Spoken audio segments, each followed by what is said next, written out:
loud.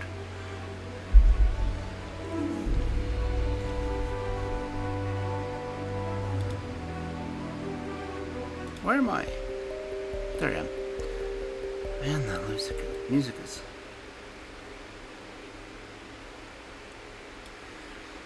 Yeah, my theme music is kind of loud.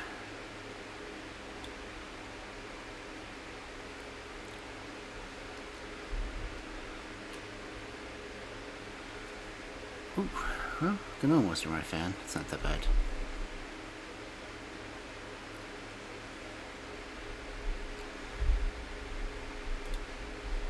So, congrats on getting first. I'm using my webcam for my model tracking, so I'm going to be a little weird.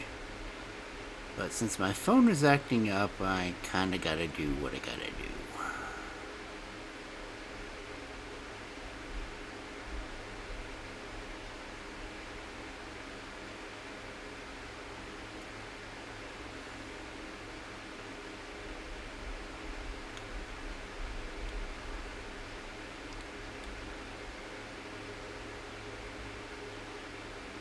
And I think all my sound alerts are working again, for now, because they often tend to stop working when I, don't want them to.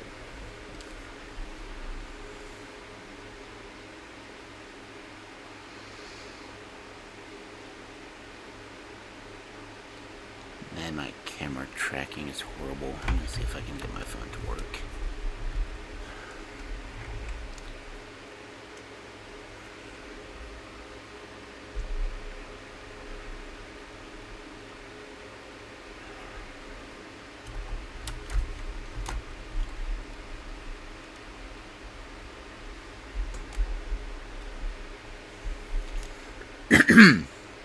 It would be really nice to finally break down and get all the gear that I've got listed for things. Okay, there we go.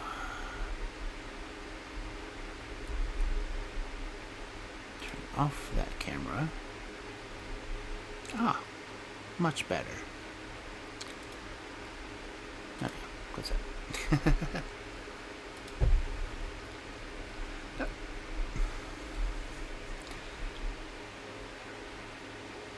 Come on, turn off the rest of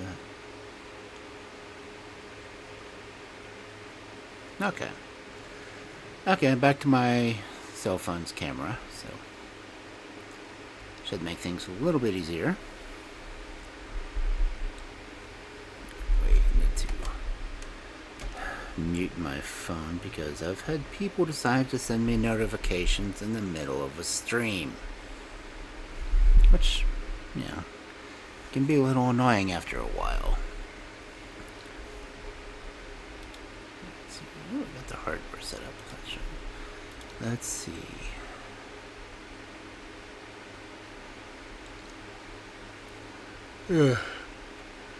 Yes, I was away from the computer trying to get my water when you did the Who's a Good Boy redeem, so I'll play it again. Or at least try to, because it cut off.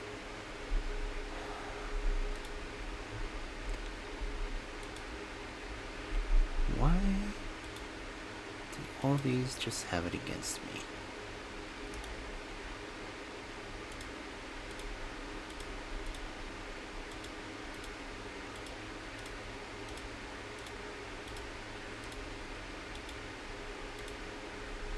Refresh every one of my alert settings.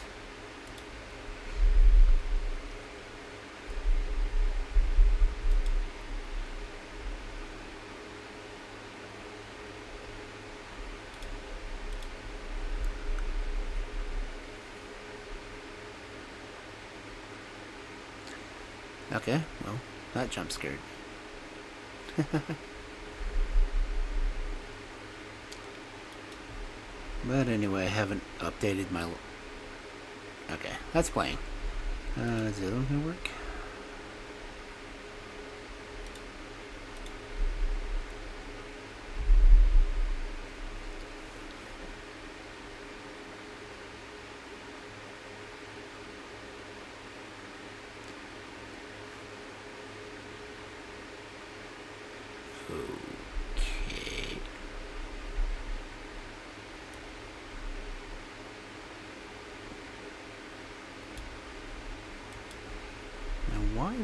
hell?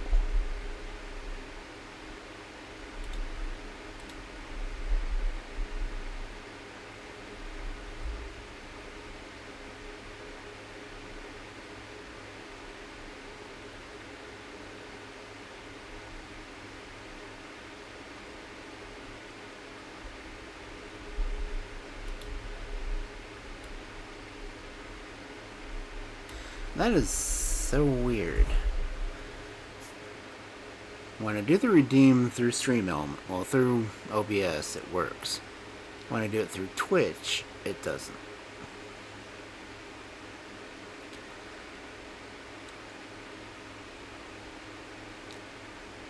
But anyway, we're reading tonight. I haven't even taken the book off the shelf yet. I'm so far behind. Turtonator.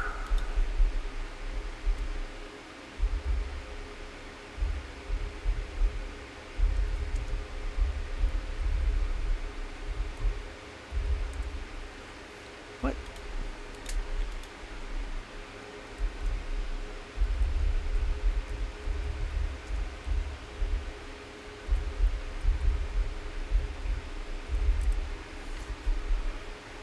Okay, I'm picking up other people's chats. I don't know who else is on that I'd be hearing.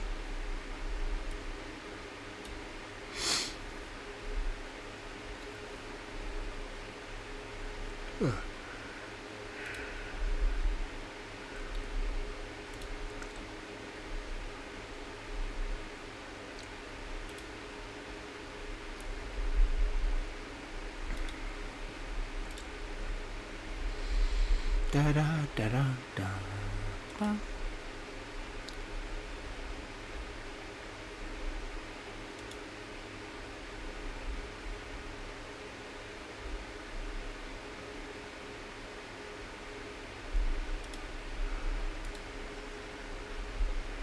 Okay. And I didn't even catch the turret. Oh well. I'm gonna go ahead and get over to the proper screen.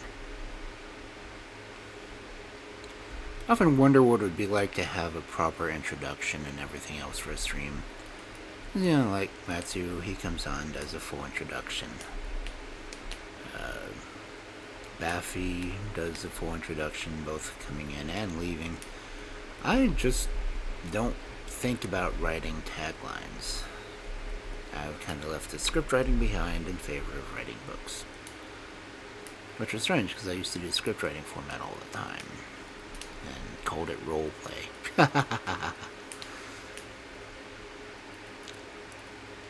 But I hope everyone's had a good week so far, and will continue to do so, depending on what kind of weather they have, because the last couple of days here has been pretty nice weather-wise, but it's been raining, except when it comes to my house's plumbing issue, and now I can't get the damn thing dry, so the house smells like mildew. But anyway. Oh yes, book 2 is out. I don't think I have it set up on my timers to advertise it yet. But if you see my tweets, you know I've got those posting regularly. And we're starting a new Investigator tonight in this wonderful Rivals of Sherlock Holmes Gaslight Mysteries evening. Because we're going to go into Martin Hewitt, Investigator, written by Arthur Morrison.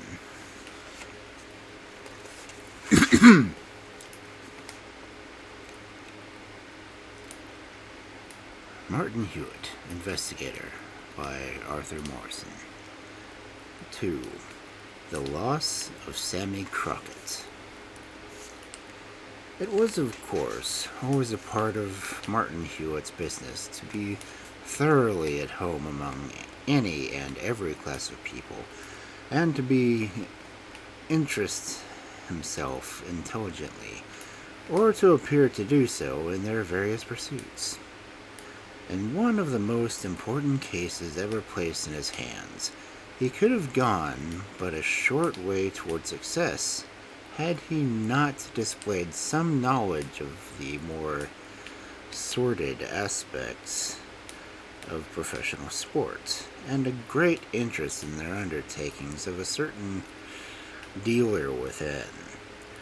The great case itself had nothing to do with sports, and indeed, from a narrative point of view, was somewhat uninteresting. But the man who alone held up the piece of information wanted was a keeper, backer, or gaffer of professional pedestrians, and it was through the medium of his pecuniary interest in such matters that Hewitt was enabled to strike a bargain with him. The man was a publican on the outskirts of Padfield, a northern town pretty famous for its sporting tastes, and to Padfield, therefore, Hewitt betook himself, and arrayed in a way to indicate some inclination of his own towards sport, he began to frequent the bar of the Hare and Hounds. Kentish, the landlord, was a stout, bull-necked man of no great communicativeness at first, but after a little acquaintance he opened out wonderfully, became quite a jolly and rather intelligent companion, and came out with the innumerable anecdotes of his sporting adventures. He could put a very decent dinner on the table, too, at the Hare and Hounds, and Hewitt's frequent invitation to him to join him therein and divide a bottle of the best cellar soon put two on the very best of terms. Good terms with Mr. Kentish was Hewitt's great desire, for the information he wanted was of the sort that could never be extracted from the casual questioning, but must be a matter of open communication by the publican, extracted in a way which it might be. "Look here," said Kentish one day, "I'll put you on a good thing, my boy, a real good thing. Of course, you know all about the Padfield 135 yards handicap being run off today." "Well, I hadn't looked into it much," Hewitt replied. "Ran the first rounds in heats last Saturday and Monday, didn't they?" "They did. Well," Kentish spoke in a stage whisper as he leaned over and rapped the table, "I've got the final winner of this house." He nodded his head and took a puff of cigar and added in his ordinary voice, "Don't say nothing." "No, of course not. Got something on, of course." "Rather, what do you think? Got any price I liked. Been saving him up for this. Why, he's got 21 yards and he can even time all the way. Fact. Why, he couldn't win running backwards. He won his heat on Monday like that." The gaffer snapped his fingers in default of better illustration and went on. "He might have it look a little easier, I think. It shortened his price, of course, him jumping in by 2 yards.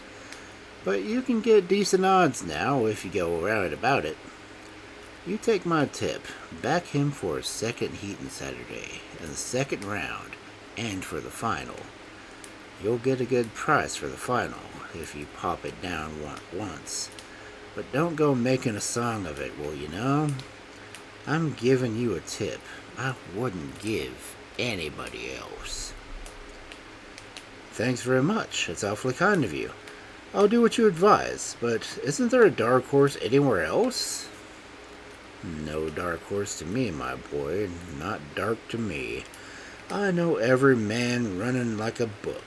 Old Taylor, him over at the Cop, he's got a very good lad, 18 yards, and a very good lad indeed.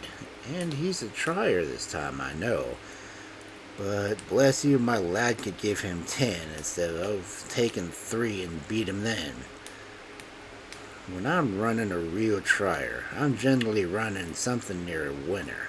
You bet this time, and this time I'm running the certainest winner I ever run, and I don't make the mistake often. You back him."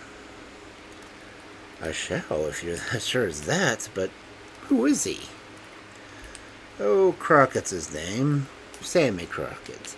He's quite a new lad. I've got young Steggies look after him. Sticks to him like wax. Takes his little breathers in my bit of ground in the back here.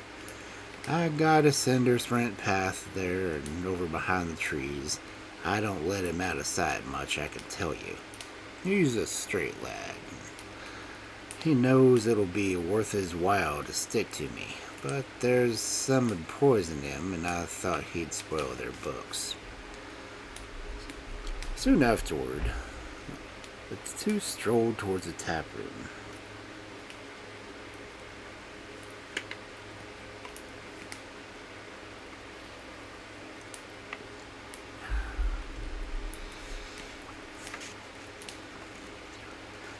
"I expect Sammy'll be there," the landlord said, "with Steggies.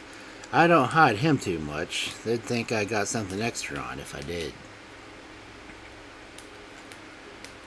In the tap room sat a lean, wire-drawn-looking youth with sloping shoulders and a thin face, and by his side was a rather short, thick-set man who had an odd air, no matter what he did, of proprietorship and surveillance of the lean youth. Several other men sat about, and there was loud laughter under which the lean youth looked sheepishly angry. "'Tarn't no good, Sammy lad," someone was saying. "You're making a near web. She how had to do out here." "Didn't like 'em so thread-papery," said another. "No, Sammy, you aren't the lad for she. I see her." "What about Nancy Webb?" asked Kentith, pushing open the door. "Sammy's all right anyway. You keep fit, my lad, and go on improving, and someday you'll have as good a house as me." "Never mind the lasses. He had a glass of beer, has he?" This is Raggy Staggles, who, answering the affirmative, viewed the charge as though he were a post, and the beer a recent coat of paint. "Has 2 glasses at midday," said the landlord to Hewitt. "Never puts on flesh, so he can stand it. Come on out now." He nodded to Staggles, who rose and marched Sammy Crockett away for exercise. On the following afternoon, it was Thursday, as Hewitt and Kentish chatted in the landlord's own snuggery, Staggles burst into the room in a great state of agitation and sputtered out, He's bolted! Gone away!" "What?" "Sammy, gone. I hooked it. I can't find him." The landlord stared blankly at the trainer, who stood with a sweater dangling from his hand, and stared blankly back. "What do you mean?" Kentish said at last. "Don't be a fool. He's in the place somewhere. Find him." But this Staggles defied anybody to do. He had already looked. He had left Crockett at the cinder path behind the trees in his running gear, with the addition of a long overcoat and a cap he used when going between the path and the house to guard against chill. "I was gonna give him a burst or two with a pistol," the trainer explained. "But when we got over to the other side, Raggy, says he, I'm blowing a bit chilly. I think I'll have a sweater. There's one in my box, ain't there?" So when I comes to the sweater and weren't in his box, and when I found it and got back, he weren't there. They'd been out of him in the house, and ain't nowhere. Hewitt and the landlord, now thoroughly startled, searched everywhere, but to no purpose. "What should he go off to the other place for?" asked Kentish in a sweat of apprehension. "'Tain't chilly a bit, 'tis warm. He didn't want no sweater, he wore one before. There was a piece of kid of the table to be able to clear out. Nice thing this is. I stand to win 2 years' takings over him. Here, you'll have to find him." "But how?" exclaimed the disconcerted trainer, dancing about distractedly. "All I've got I could scrape off of myself. Where can I look?" Here was Hewitt's opportunity. He took Kentish aside and whispered. He said he startled the landlord considerably. Yes, I'll tell you all about it, he said. If that's all you want. It's no good or harm to me whether I tell you or no. But can you find him? That I can't promise, of course. But you know who I am now and what I'm here for. If you like, I'll give me the information I want, and I'll go to the case for you, and, of course, I shan't charge any fee. I may have luck, you know, but I can't promise, of course. The landlord looked at Hewitt's face for a moment, then said, Done. It's a deal. Very good, Hewitt replied. Get together with the 1 or 2 papers you have, and we'll go into the business in the evening. As to Crockett, don't say a word to anybody. I'm afraid it must get out, since they all know about it in the house. But there's no use in making an unnecessary noise. Don't make hedging bets or do anything that will attract notice. Now we'll go over to the back and look at the cinder path of yours. Here's Steggles, who was still standing there, was struck with an idea. How about old Taylor, at the cop, governor, hey? He said meaningly. His lad's good enough to win, with Sammy out, and Taylor is backing him plenty. Think he knows anything about this? Well, that's likely, Hewitt observed, before Kentish could reply. Yes, look here. Suppose Steggles goes and keeps an eye on the cop for an hour or 2, in case there's anything to be heard of. Don't show yourself, of course. Kentish agreed, and the trainer went. When Hewitt and Kentish arrived at the path behind the trees, Hewitt at once began examining the ground. 1 or 2 rather large holes in the cinders were made on this, publican explained by Crockett, in practicing getting off of his mark. Behind these were several fresh tracks of spiked shoes. The tracks led up to within a couple of yards of the high fence bounding to the ground, and there stopped abruptly and entirely. And the fence, a little to the right of where the tracks stopped, there was a stout door. This Hewitt tried, and found it ajar. That's always kept bolted, Kentish said. He's gone out of that way. He couldn't have gone anywhere without coming through the house.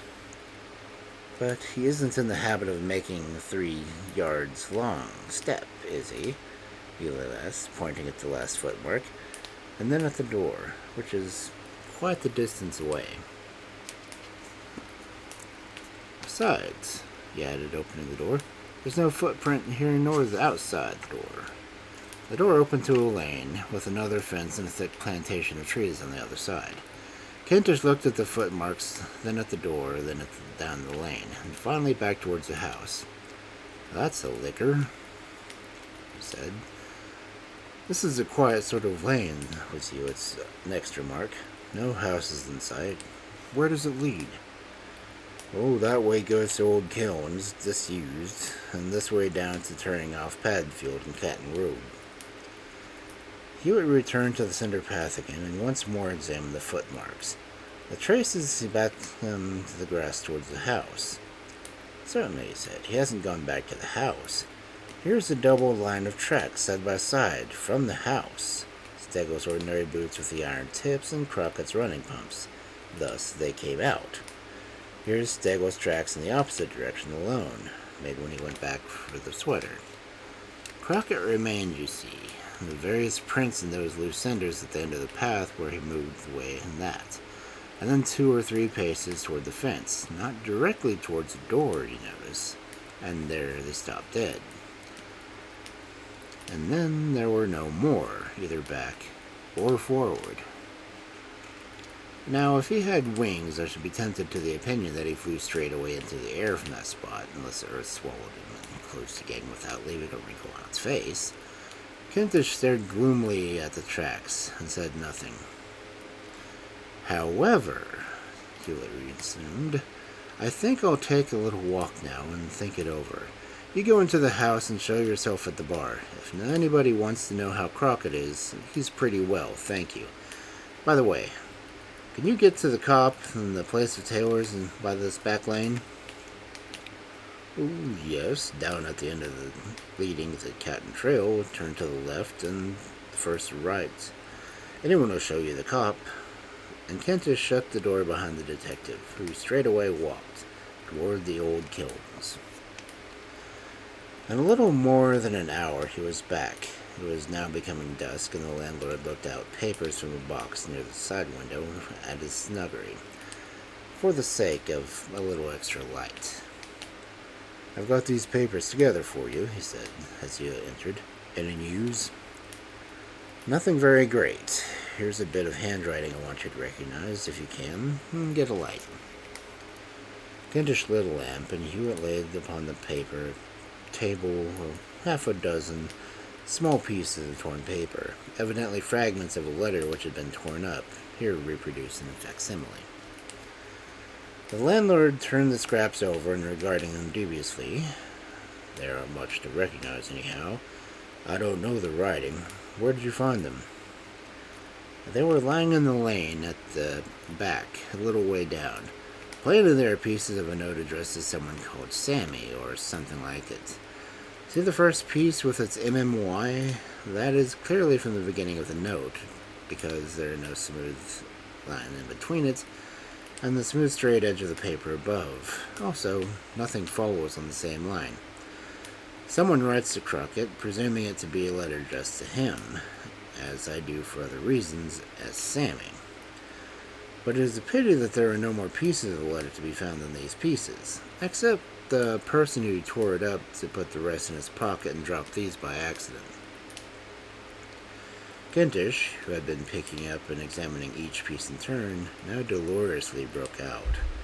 "Oh, it's plain that he's been sold out, bolted us and done. Me as took him in out of the gutter too. Look here, throw them over. That's plain enough. Can't mean anything else. Means throw me over and my friends. Me, after what I've done for him. And right away, go right away. I suppose he has done then." He was fiddling with the scraps and then finally fitted two together. "Why, look here. This one with the lane on it fits over the one about throwing over. It means poor which it's torn. That means poor fool, I suppose, or me, fathead, or something like that. That's nice. Why, I'd twist his neck if I could get a hold of him, and I will." Hewitt smiled. "Perhaps it's not quite so uncomplimentary after all," he said. "If you can't recognize the writing, never mind. But if he's gone away to sell you, it isn't much use to finding him, is it? He won't win if he doesn't want to." "Why, he wouldn't dare to rope under my very eyes. I'd... Well, perhaps we'll get him to run after all, as well as he can. One thing is certain, he left this place of his own free will. Further, I think he's in Padfoot now. He went toward the town, I believe, and I don't think he means to sell you." "Well, he shouldn't. I've made it worth his while to stick to me. I've put a 50 on him out of my own pocket and told him so. If he won, that would bring him a lot more than he'd probably get by going crooked, besides the prize money and anything I might give him over. But it seems to me he's putting me in the cart altogether." "That we shall see. Meantime, don't mention anything I've told you to anyone, not even to Staggy's. He can't help us, but he might blurt things out inadvertently. Don't say anything about these pieces of paper, which I shall keep myself.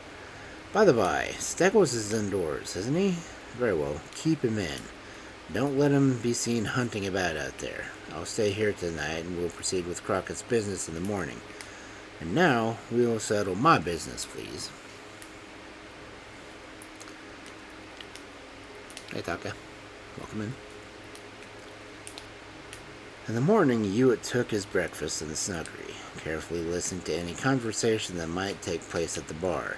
Soon after 9 o'clock, a dog cart stopped outside, and a red-faced, loud-voiced man staggered in, greeting Kentish with the boy's cordiality. He had a drink with the landlord and said, "How's things? Fancy any of 'em in the sprint handicap? Got a lad of your own, haven't you?"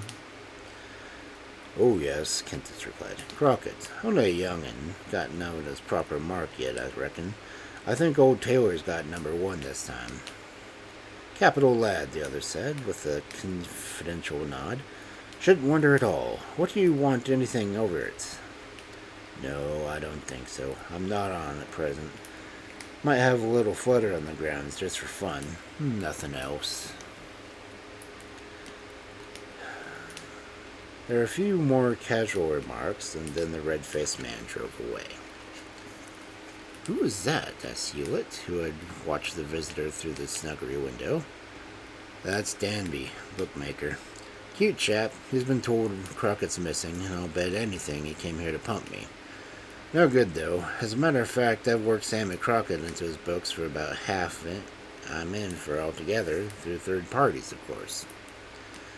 Hewitt reached for his hat. "I'm going out for half an hour now," he said. "If Steggles wants to go out before I come back, don't let him. Let him go and smooth over all those tracks in the cinder path, very carefully. And, by the by, could you manage to have your son about the place today, in case I happen to want a little help out of doors?" "Certainly, I'll get him to stay in, but what do you want the cinder smoothed over for?" Hewitt smiled and patted his shoulder. "I'll explain all my little tricks when the job's done," he said, and went out. On the lane of Padfield to Sedby Village stood a plough beer house wherein J. Webb was licensed to sell all retail beer to be consumed on the premises or off, as the thirsty list. Nancy Webb, with a very fine color, very curly fringe, and a wide smiling mouth revealed a fine set of teeth, came to the bar at the summons of a stoutish old gentleman with spectacles, who walked with a stick. The stoutish old gentleman had a glass of bitter beer, and then said, in a very peculiarly quiet voice, and a very deaf man, "Can you tell me, if you please, the way to Catton Road?" "Down the lane, turn the right at the crossroads, and then first to the left." The old gentleman waited with his hand to his ear for a few seconds after he finished speaking, and then resumed in his whisper voice, "I'm afraid I'm very deaf this morning." He fumbled in his pocket and produced a notebook and pencil. "May I trouble you to write it down? I'm so very deaf at times that I thank you." The girl wrote down the directions, and the old gentleman bade her good morning and left. All down to the lane he walked slowly with his stick. At the crossroads he turned, put his stick under his arm, thrust his spectacles in his pocket, and strode away in the ordinary guise of Martin Hewitt. He pulled out his notebook, examined Miss Webb's directions very carefully, and then went off another way altogether, towards the Hare and Hounds. Kentish lounged moodily in his bar. "Well, my boy," he said, "has Steggles wiped out the tracks?" "Not yet. I haven't told him to. But he's somewhere about. I'll tell him now." "No, don't. I don't think we'll have that done after all. I expect he'll want to go out soon. At any rate, sometime during the day. Let him go wherever he likes. I'll sit upstairs in a bit of the club room." "Very well. How do you know Steggles will be going out?" "Well, he's pretty restless after his lost protege, isn't he? I don't suppose he'll be able to remain idle long." "And about Crockett, do you give him up?" "Oh, no, don't you be impatient. I can't say I'm quite confident yet of laying hold of him. The time is so short, you see, but I think I shall have news for you by this evening." Hewitt sat in the club room until the afternoon, taking his lunch there.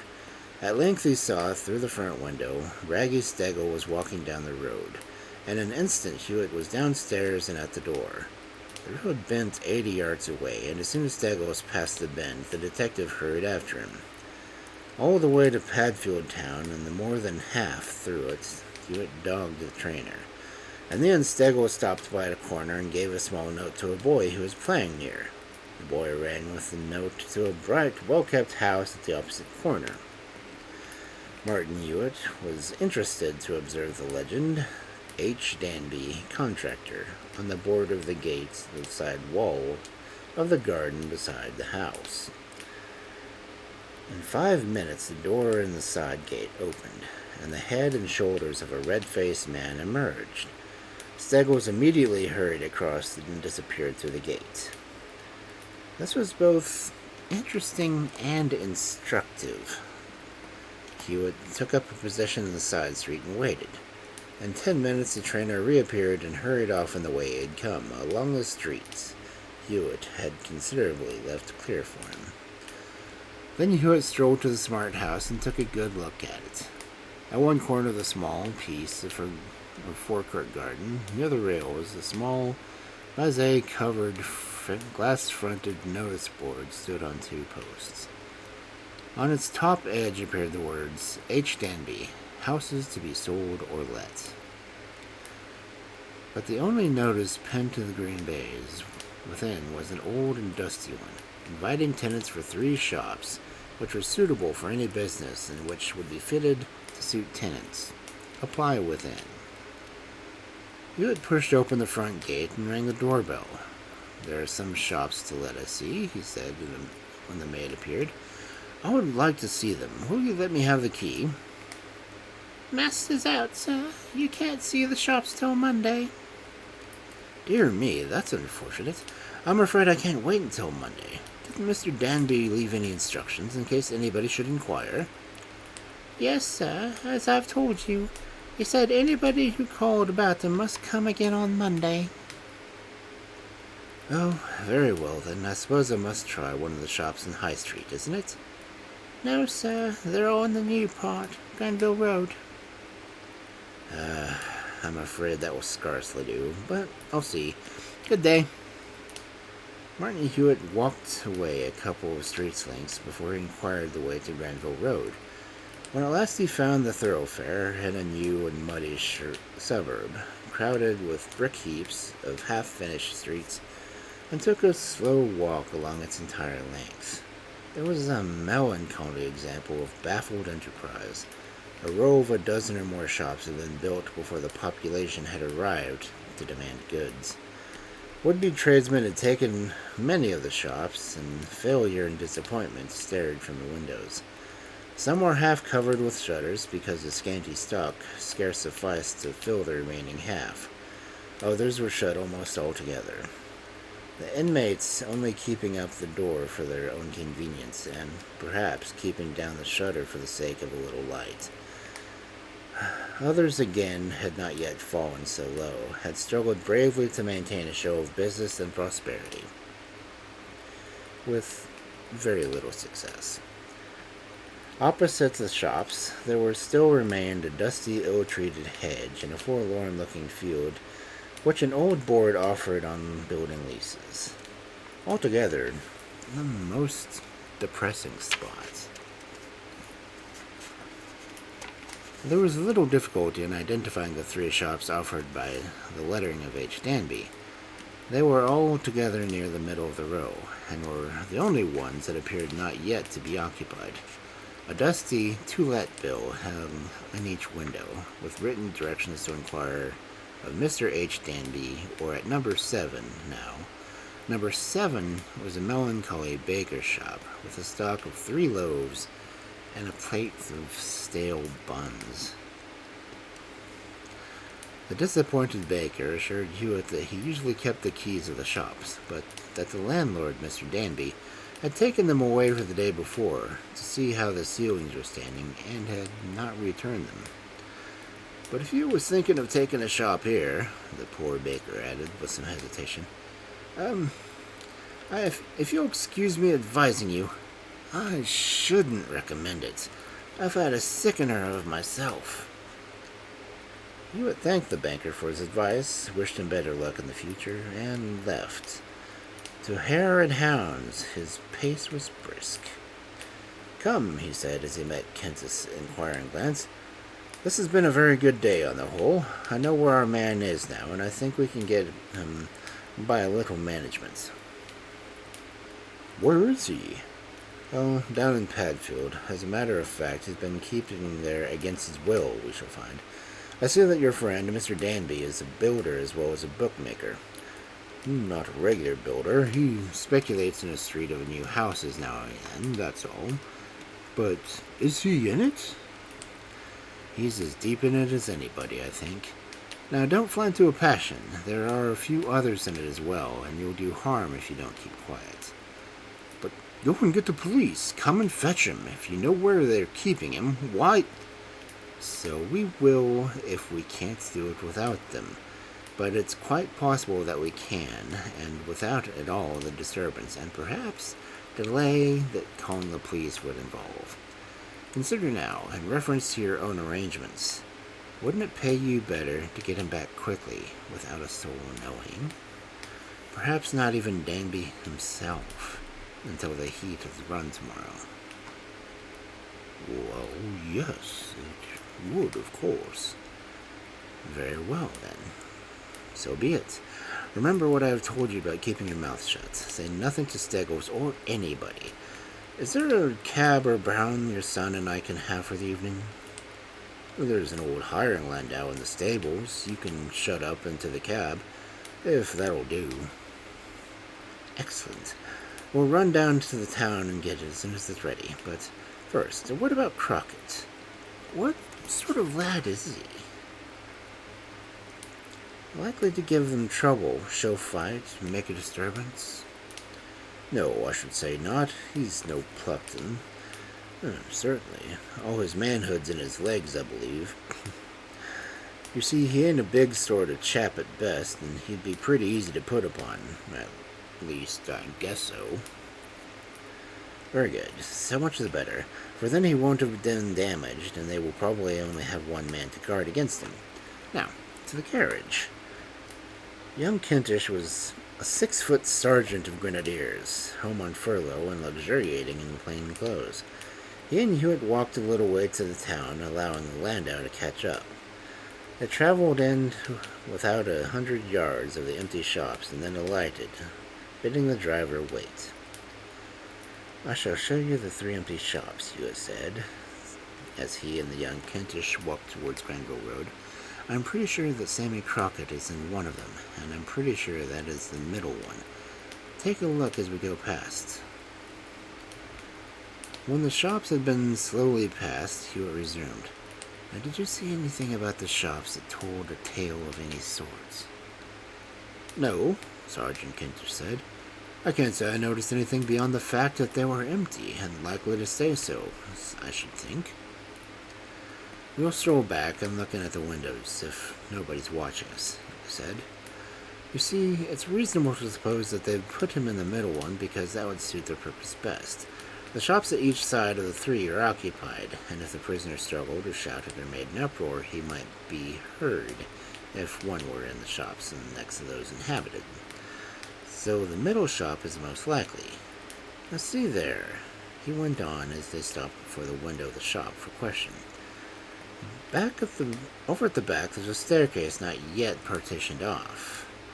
If it goes down below or up above, and the stairs and the floor near them, there are muddy footmarks. These must have been made today, else they would not be muddy, but dry and dusty, since there hasn't been a shower for over a week until today. Move on again. Then you notice that there were no other such marks on the shop. Consequently, the man with the muddy feet did not come in by the front door, but by the back. Otherwise, he would have made a trail to the door. So we will go around to the back ourselves. It was now growing dusk. The small pieces of ground behind the shops were bounded by a low fence containing a door for each house. This door is bolted outside, of course, Hewitt said, but there's no difficulty in climbing. I think we had better wait till the garden is dark. In the meantime, the jailer, whoever he is, may come out, which, in that case, we shall pounce on him as soon as he opens the door. You think you got a few yards of cord in your pocket, I think, and my handkerchief, properly rolled, will make a very good gag. Now over. They climbed the fence and quietly approached the house, placing themselves in an angle of the outhouse out of sight of the windows. There was no sound, and no light appeared. Just above the ground, about a foot of window was visible, with a grating over it, apparently lighting a basement. Suddenly Hewitt touched the companion's arm and pointed towards the window. A faint rustling sound was perceptible, and nearly as could be discerned in the darkness. Some white blind or some covering was placed over the glass from the inside. Then came the sound of a striking match, and at the faint edge of the window there was a faint streak of light. "That's the place," Viola whispered. "Come, we'll make a push for it. You stand against the wall at one side of the door, and I'll stand at the other, and we'll have him come out. Quietly now, I'll startle them." He took a stone from among the rubbish littering the garden and flung it crashing through the window. There was a loud exclamation from within, a blind fell, and somebody rushed to the back door and flung it open. Instantly, Kentish let fly a heavy right-hander, and the man went over like a skittle. In a moment, Hewitt was upon him, and the gag was in his mouth. "Hold him," Hewitt whispered quietly. "I'll see if there are others." He peered through the window within. Sammy Crockett, his bare legs dangling from beneath his long overcoat, sat on a packing box, leaning over with his head in his hand and his back towards the window. A guttering candle stood in the mantelpiece, and the newspaper which had been stretched across the window lay scattered in sheets on the floor. No other person besides Sammy was visible. They led their prisoner indoors. Young Kentish recognized him as the public-house loafer and racecourse ruffian well known in the neighborhood. "So it's you, is it, Browdy?" he said. "I've caught you in one hard lump, and I've half a mind to make it a score more.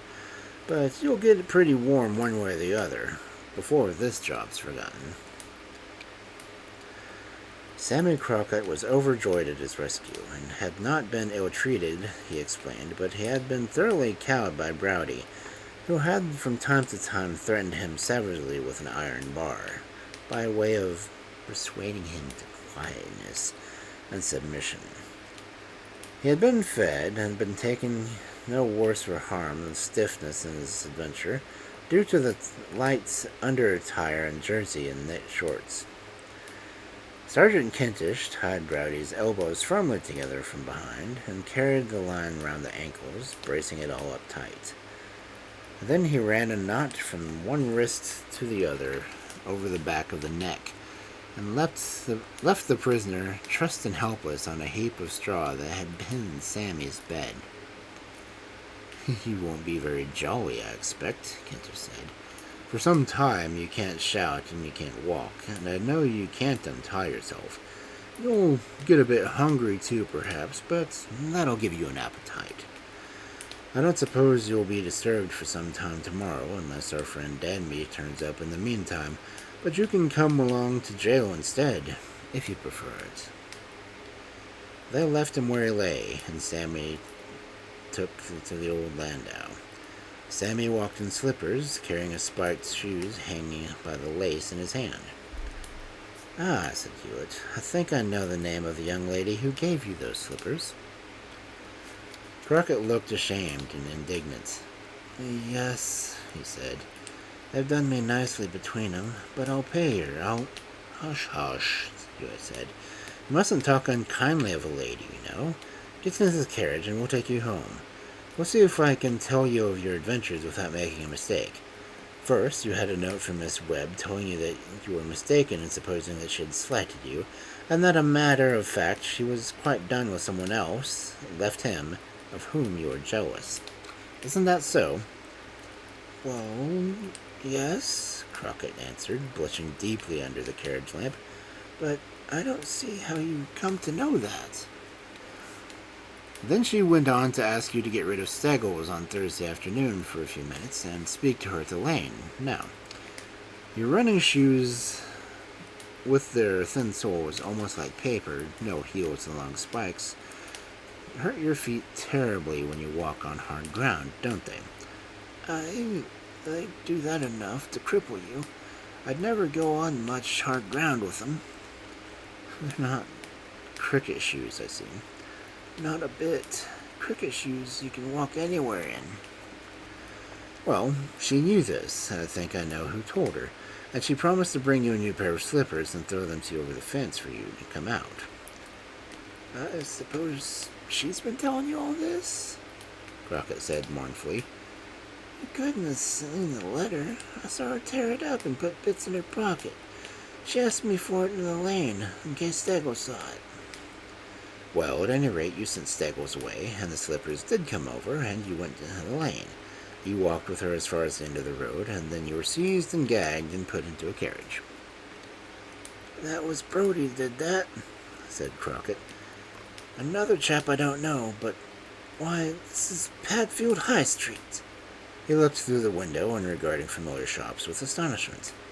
Of course it is. Where do you think it was? Why, there was a place you found me in. Granville Road, Padfield. I suppose they told you were in another town. Told me I was in Newstead Hatch. They drove about 3 hours or 4 hours and kept me down to the floors of the seats so I couldn't see where we was going.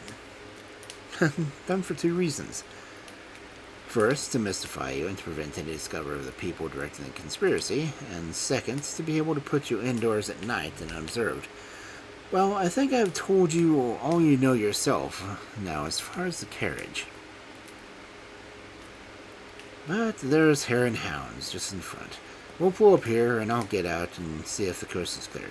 I fancy Mr. Kentish would rather you came in unnoticed. In a few seconds, Hewitt was back, and Crockett was conveyed indoors by a side entrance. Hewitt's instructions to the landlord had been few, but emphatic. Don't tell Staggles about it, he said. Make an excuse to get rid of him, and send him out of the house. Take Crockett into some other bedroom, not his own, and let your son look after him. Then come here, and I'll tell you all about it. Sammy Crockett was undergoing a heavy grooming with white embrocation on the hands of Sergeant Kentish when the landlord returned to Hewitt. Does Danby know you've got him? He asked. How did you do it? Danby doesn't know yet, and with luck he won't know until he sees Crockett running tomorrow. The man who has sold you is Staggles. Staggles? Staggles it is. At the first, when Staggles rushed in to report Sammy Crockett missing, I suspected him. You didn't, I suppose. No, he's always been considered a straight man, and he looked as startled as anybody. Yes, I must say he acted it very well, but there's something suspicious in the story. What did he say? Crockett had remarked a chillness and asked for a sweater, which Staggles went to fetch. Now you think, you understand these things. Would any trainer who knew his business, as Staggles does, have gone to bring out a sweater for his man to change for his jersey in the open air, and the very time the man was complaining about chillness?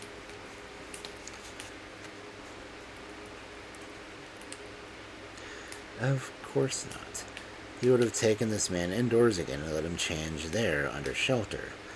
Then supposing Staggles had really been surprised at missing Crockett, wouldn't he have looked about, found the open gate, and told you it was open when he first came in? He said nothing of that. We found the gate open ourselves. So for that beginning, I was certain opinion of Staggles. What you say seems pretty plain now, although it didn't strike me at the time. But if Staggles was selling us, why didn't he have drugged the lad? That would have been a much deal simpler. Because Staggles is a good trainer and has a certain reputation to keep up. It would have done him no good to have had a runner drugged while under his care. Certainly it would have cooked his goose with you.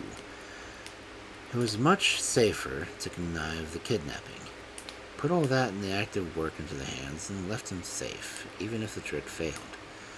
Now, you remember that we traced the prints of Crockett's spiked shoes to within a couple of yards from the fence, and that they were ceased suddenly. Yes, you said you looked as though he had flown up into the air, and so it did. But I was sure that it was by that gate Crockett had left, and no other. He couldn't have got through the house without being seen, and there was no other way, let alone the evidence of the unbolted gate. Therefore, as the footprints ceased where they did, they were not repeated anywhere else in the lane. I knew that he had taken off his spiked shoes and probably changed them for something else. As a runner anxious to his chances would never risk walking on bare feet with a chance of cutting them. Ordinary, broad, smooth-soled slippers would leave no impression on the coarse cinders bordering the track, and nothing of sort of spiked shoes would have left it hard on the hard lane outside. The spike tracks were leading, but not directly toward the door, but the difference in the direction of the door and then stopped. Someone had handed or thrown the slippers over the fence, and he had changed them on the spot. The enemy had calculated upon the spikes leaving a track in the lane which might lead us to our search, and had arranged accordingly. So far, so good. I could see no footprints near the gate of the lane. You will remember that I sent Staggles off to watch the cop before I went to the back, merely, of course, to get him out of the way. I went out of the house, and leaving the side, and walked the whole length towards the old Kins. And then went back to the road. I found nothing to help me except these small pieces of paper, which are here in my pocketbook, by the way. Of course, this Emmy might have meant Jimmy or Tommy, and possibly Sammy, but they were not to be rejected on this account. Certainly Crockett had decoyed out of the ground, not taken by force, or there would have been the marks of a scuffle or the cinders. And his request for the sweater was probably an excuse, because it was not at all cold afternoon. He must have previously disdained no going out. Interference, a letter received, and here were the pieces of the letter. Now, in the light of what I said first, look at these pieces. First, there is the Emmy. That I may deal with. Then we see the throw them over, clearly part of throw them over, exactly as had probably been done with slippers.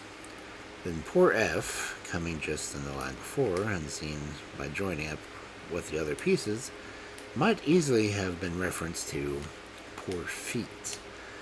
These coincidences, one on the other, went far to establish the identity of the letter, and to confirm my previous impressions, but then there's something else. Two other pieces evidently mean left him and right away. Since Steggles right away, perhaps, there is also another containing almost all the words hate this with the word hate underlined. Now who writes hate with the infamous of underscoring? Who but a woman? The writing is large and not very regular. It easily might be that of half-educated woman. Here was something more. Sammy had been enticed away by a woman. Now I remember that when we went to the taproom on Wednesday, some of his companions were chaffing Crockett about a certain Nancy Webb, and the chaff had gone home, as plain to see. The woman then, who had almost easily enticed Sammy Crockett, was Nancy Webb, and I learned more of her. Meanwhile, I took a look at the road at the end of the lane. It was damper than the lane, being lower and overhung by trees. There were many wheel tracks, but only one that turned in the road and went back the way it came, towards the town, and there were narrow wheels, carriage wheels. Crockett tells me now that they drove for about a long time before shutting him up. Probably the inconvenience of him taking him straight away to the hiding place didn't strike them when they first drove off. A few inquiries soon set me to the direction of Plough and Miss Nancy Webb. I had the curiosity to look around the place as I approached, and there, in the garden behind the house, were Staggles and the young lady in earnest confabulation. Every conjecture became a certainty. Staggles was the lover of whom Crockett was jealous, and he had employed the girl to bring Sammy out. I watched Staggles home, and gave you a hint to keep him there. But the thing that remained was to find Staggles' employer in the business. I was glad to be in when Dabney called. He came, of course, to hear if you would blurt out anything, and to learn, if possible, what steps were being taken. He failed.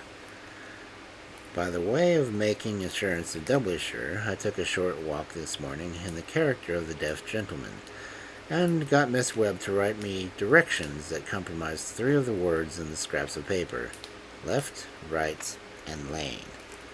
See, they correspond. The particular F's, T's, and all that. Now I felt perfectly sure that Steggles would go for this pay today. It was the first place. I knew that people mixed up with shady transactions and professional pedestrianism were not apt to trust another, for they know better.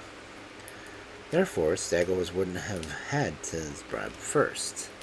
He would take care of it and get it before Saturday heats were run, because once they were over, the thing was done. The principal conspirator, might have refused to pay up, and Segwars couldn't have helped himself.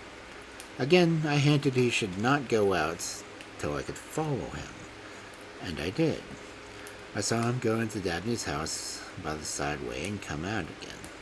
Danby was in, then, who had arranged the business, and nobody was more likely, considering a large pecuniary stake against Crockett's winning this race. But now, how to find Crockett? I made up my mind he wouldn't be in the Danby's own house. That would deal way too risky, with servants about and so. I saw that Danby was a builder and had 3 shops to let. It was on paper before his house. What more likely a prison than an empty house? I knocked at the Danby's door and asked for the keys to the shops. I couldn't have them. The servant told me Danby was out, a manifest lie, for I had just seen him, and that nobody could see the shops until Monday.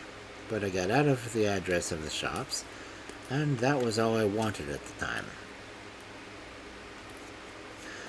Nobody was about to see those shops until Monday.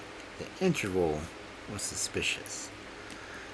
Just enough to enable Crockett to be sent away again and cast loose on Saturday, racing after supposing him to be kept in one of the empty buildings. I went to the off at once and looked at the shops, forming my conclusions to which would be most likely for Danby's purpose. Here I had another confirmation of my ideas. A poor, half-bankrupt baker in one of the shops had, by the bills, the custody of a set of keys, but he, too, told me that I couldn't have them. Danby had taken them away, and on Thursday, the very day, with his trivial excuse that he brought them back. That was all I wanted, or could expect in the way of guidance. The whole thing was plain. The rest you know all about. Well, you're certainly as smart as they give you credit for, I must say. But suppose Danby had taken down his to-let notice. What would you have done then? We had our course even then. We should have gone to Danby and astounded him by telling him all of his little games, and terrorized him by the threats of the law, and made him throw up his hand and send Crockett back.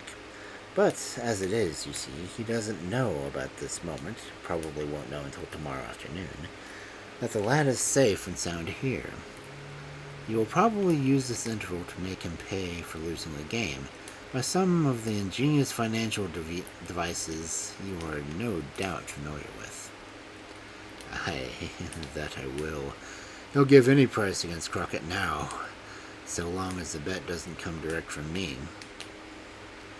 What about Crockett now? Hewitt went on. Won't this confinement be likely to have damaged his speed for a day or two? Perhaps, the landlord replied. But bless ye, that won't matter. There's 4 more in this heat tomorrow. 2 I know aren't traitors.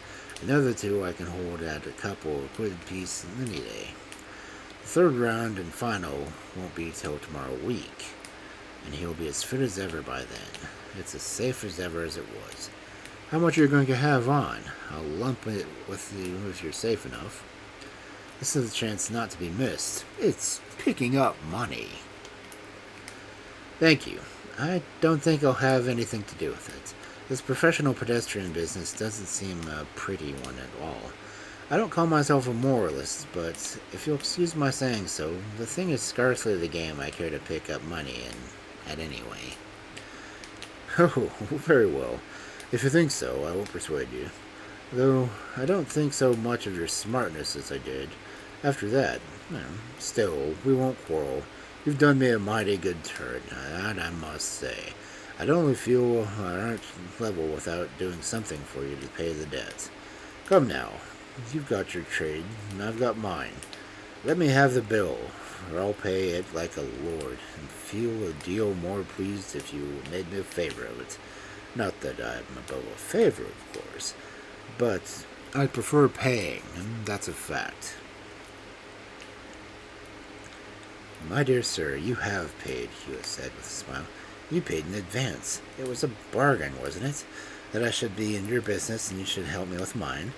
Well, a bargain's a bargain, and you've both performed our parts, and you mustn't be offended at what I just said now. That I won't. But as you do that raggy staggles, once those heats are over tomorrow, well...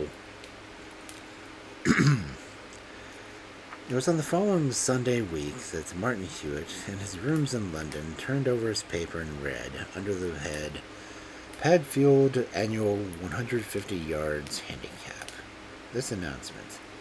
Final heat, Crockett first, Willis second, Truby third, Owen 0, and Howell 0. A runaway win by nearly 3 yards.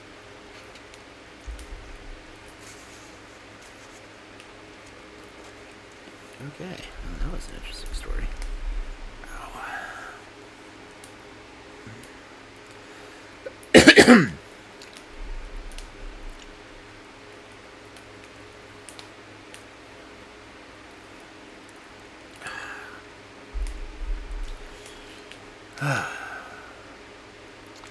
A trivia has appeared.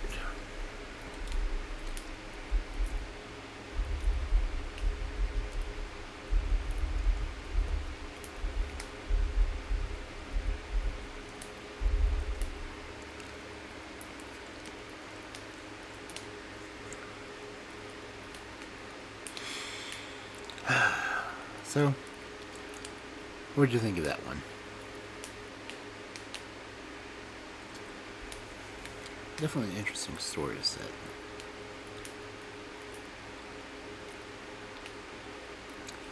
Yep. You have to have a trainer pass to do it. Do polka starts.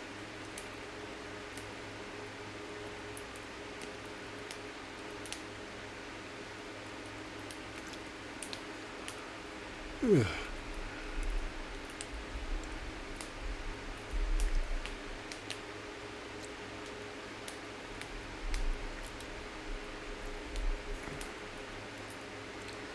Yes, madness always works.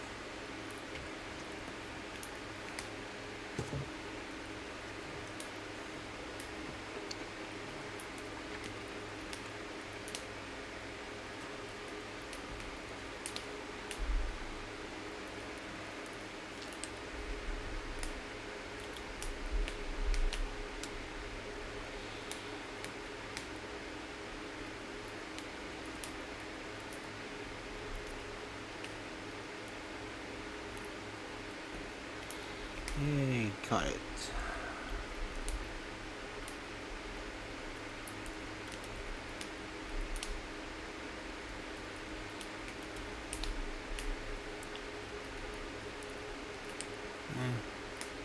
Stats aren't great.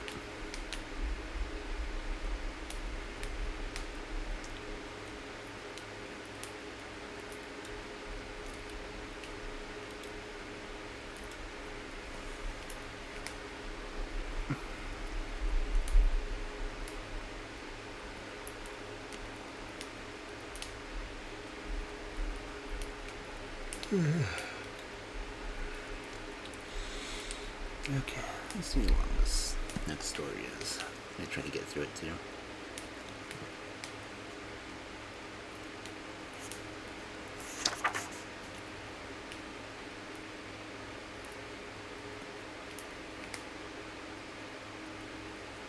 That's a little bit shorter.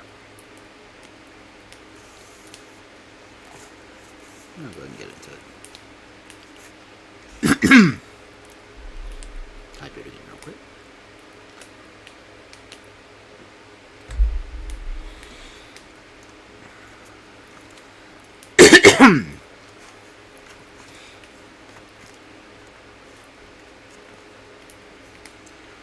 Martin Hewitt, Investigator, by Arthur Morrison. 3. The Case of Mr Foggatt. Almost the only dogmatism that Martin Hewitt permitted himself in regards to his professional methods was one of the matter of accumulative probabilities. Often when I have remarked upon the apparent trivial nature of the clues by which he allowed himself to be guided, sometimes to all seeming in the very face of all likelihood, he has replied that two trivialities pointing in the same direction became at once Why, they're mere agreements, no trivialities at all, but the enormous important consideration. If I were to search for a man, he would say, of whom I knew nothing, but he squinted and bore a birthmark on his right hand, and limped, and I observed a man who answered to the first peculiarity so far as clue would be trivial, because thousands of men squint. Now, if that man presently moved to an exhibition of a birthmark on his right hand, the value of that squint and that mark would increase at 100 to 1,000-fold. Apart they're little, together much. The weight of evidence is not doubled merely, it would only be doubled. If half the men who squinted had right-hand birthmarks, whereas this proportion, if it were ascertained, would be perhaps more like 1 in 1,000, the two trivialities pointing in the same direction become very strong evidence. And when the man is seen to walk with a limp, that limp, another triviality, reinforcing the others, brings the matter to the rank of a particularly certainty.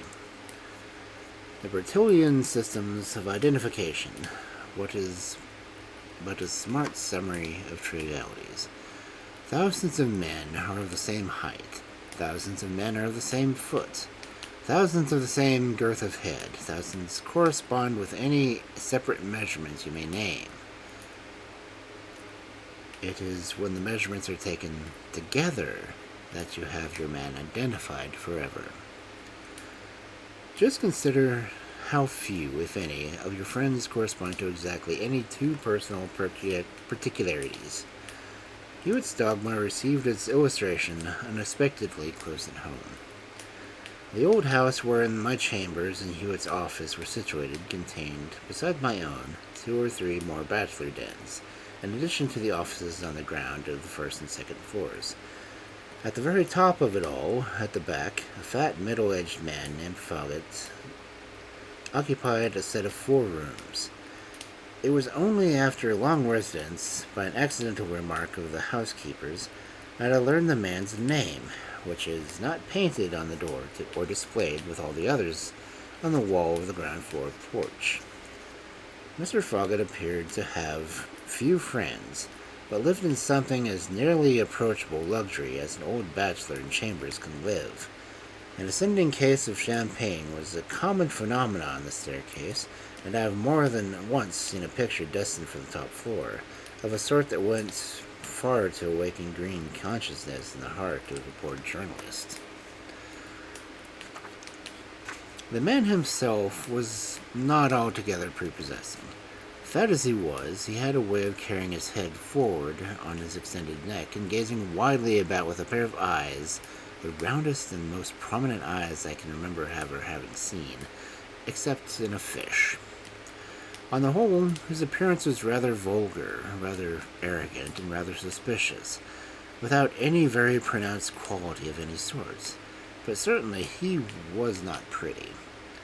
In the end, however, he was found shot dead in his sitting room. It was in this way Hewitt and I had dined together at my club, and late in the evening had returned to my rooms to smoke and discuss whatever came uppermost. I had made a bargain that day of 2 speculative odd looks at a book sale, each of which contained a hidden prize. We sat talking and turning over these books while time went unperceived, when suddenly we were startled by the sound of a loud report. Clearly it was in the building. We listened for a moment, but we heard nothing else, and then Hewitt expressed his opinion that the report was that of a gunshot. Gunshots in residential chambers are not common things. Therefore, I got up and went to the landing, looking up the stairs and down.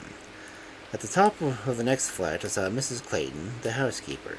She appeared to be frightened and told me that the report came from Mr. Foggatt's room. She thought he might have had an accident with a pistol that usually lay on his mantelpiece. We went upstairs with her, and she knocked at Mr. Foggatt's door. There was no reply. Through the ventilation fanlight over the door, it could be seen that there were lights within, a sign Miss Clayton maintained that Mr. Foggatt was not out. We knocked again, very much more loudly and called, but still ineffectively. The door was locked, and an application of the housekeeper's key proved that the tenant's key had been left inside the locks. Mrs. Clayton, convinced that something had happened, became distressing, and in the end Hewitt pried the door open with a small poker. Something had happened. In the sitting room, Mr. Foggatt sat with his head bowed over the table, quiet and still. The head was ill to look at, and by it lay a large revolver of the full-sized army pattern. Mrs. Clayton ran back down towards the landing with faint screams. "Run, Brett!" said Hewitt. "Doctor and a policeman." I bounded first down the stairs after half a flight of time. First I thought, a doctor. He may not be dead. I could think of no doctor in the immediate neighborhood, but ran up the streets away from the Strand. And as being the more likely direction of the doctor, although less to go for a policeman, it took me a good 5 minutes to find the medico, after being led astray by a red lamp and the private hotel. Another 5 to get back with the policeman. Foggatt was dead, without a doubt. Probably had shot himself, the doctor thought, from the powder blackening and the other circumstances. Certainly nobody could have left the room by the door, or he must have passed my landing, while the fact that the door being found locked from the inside made the other things impossible. There were 2 windows to the room, both of which were shut, one being fastened by the latch, while the catch of the other was broken, an older fracture. Below those windows was a sheer drop of 50 feet, or more without a foot or handhold near. The windows in the other room were shut and fastened. Certainly it seemed suicide, unless it were one of those accidents that would occur to people who fiddle ignorantly with firearms. Soon the rooms were in the possession of the police, and we turned out. We looked at the housekeeper's kitchen, where her daughter was reviving and calming Mrs. Clayton with gin and water. "You must upset yourself, Mrs. Clayton," Hewitt said, "or what will become of us all? The doctor thinks it was an accident." He took a small bottle from the sewing machine, oil from his pocket, and handed it to the daughter, thanking her for the loan. There was little evidence at the inquest. The shot had been heard, and nobody had been found. That was the practical sum of the matter. No friends or relatives of the dead men came forward. The doctor gave his opinion as to the probability of suicide or an accident.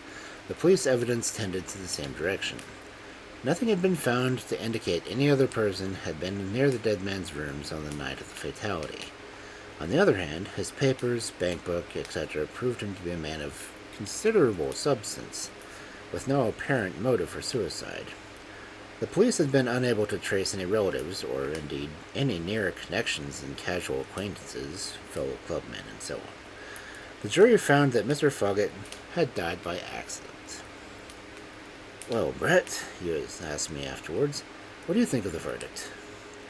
I said that it seemed to be the most reasonable, plausible one, and to square the common-sense view of the case. "Yes," he replied, "perhaps it does. From the point of view of the jury, and on their information, the verdict was quite reasonable. Nevertheless, Mr. Foggatt did not shoot himself. He was shot by a rather tall and active young man, perhaps a sailor, or certainly a gymnast, a young man who I think I could identify if I saw him." "But how do you know this?" "By the simplest possible inferences, which you may easily guess if you but think." "But then why didn't you say this at the inquest?"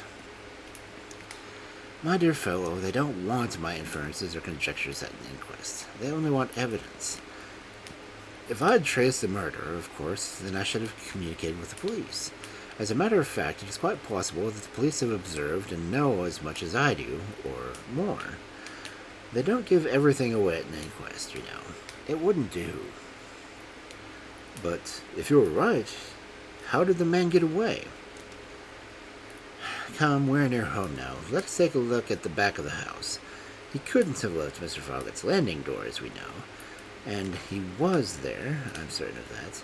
and as the chimney is out of the question, there was a good fire in the grate. But he must have gone out by the window. Only one window is possible, the one with a broken catch, for all the others were fastened inside. Out of that window, then, he went. But how? The window is 50 feet up. Of course it is. But why will you persist on assuming that that is the only way to escape if the window is downward? You see, look up there. The window is at the top floor. It was a very broad sill. Over the window is nothing but the flat-faced gable end. But to the right, and a foot or two above the level of the top of the window, an iron gutter extends. Otherwise, it is not a lead composition, but a very strong iron gutter, supported just at its end by an iron bracket. If a tall man stood on the end of the windowsill, steadying himself by the left hand and leaning to the right, he could touch the end of it, this gutter, with his right hand. The full stretch toe to finger is 7 foot 3 inches. I have measured it. An active gymnast or sailor could draw the gutter with a slight spring, and then by its drawing himself onto the roof. You say he will be very active, dexterous, and cool. So he would. And that very fact helps us, because it narrows the field of inquiry. We know what sort of man to look for, because being certain, as I am, that the man was in the room, I know that he left that way that I am telling you. Must have left in some way, and all other ways being impossible, this only remains difficult to feat as it may seem. The fact of his shutting the window behind him further proves his coolness, and address is so great a height from the ground. All this was very plain, but the main point was so dark. You say you know that another man was in the room, I said. How do you know? As I've said, by an obvious inference. Come now, you shall guess how I arrived at the inference. You often speak of your interest in my work, and the attention with which you follow it. This shall be a simple exercise for you. You saw everything in the room as plainly as I myself. Bring the scene back to your memory, and think over the various small objects littering about and how they would affect the case. Quick observation is the first essential to my work. Did you see the newspaper, for instance? Yes, there was an evening paper on the floor, but I didn't examine it. Anything else?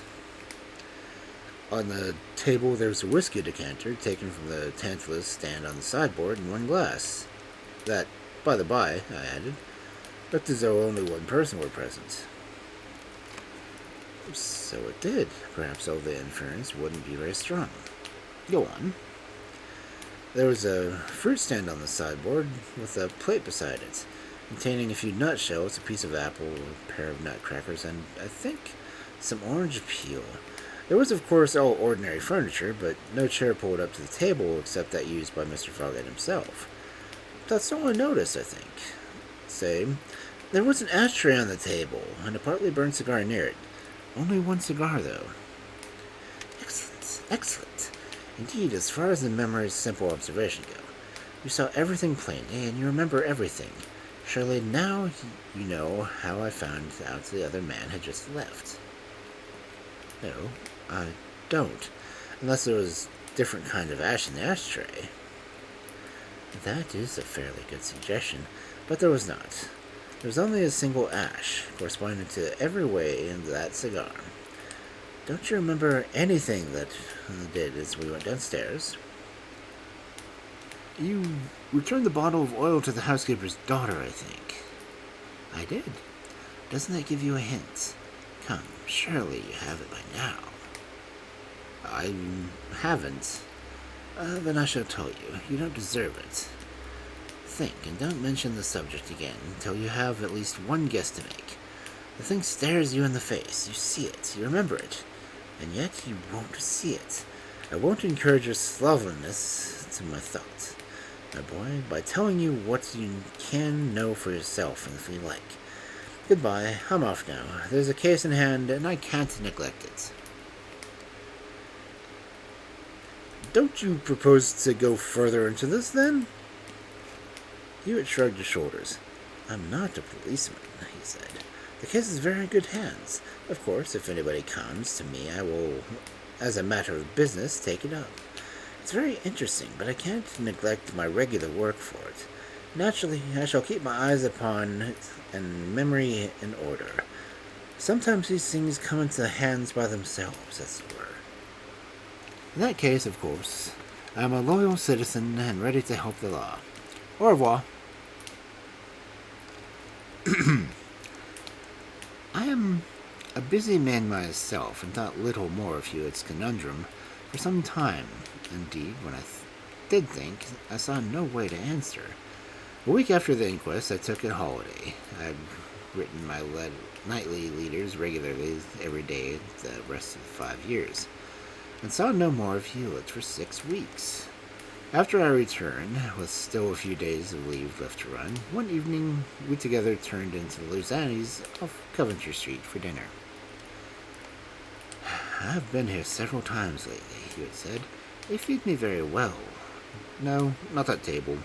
He seized my arm, and I turned to an unoccupied corner. It's fancy and draughty. He led the way to a longer table where a dark, lithe, and, as always could be seen, tall young man already sat. We took chairs opposite of him. We had scarcely seated ourselves before Hewitt broke into a torrent of conversation on the subject of bicycling. As our previous conversation had been of a literary sort, and I had never known Hewitt to any other show any slightest interest in bicycling, this rather surprised me. I had, however, such a general outsider's grasp of the subject, as is usual for the journalist of all work, and managed to keep the talk going from my side.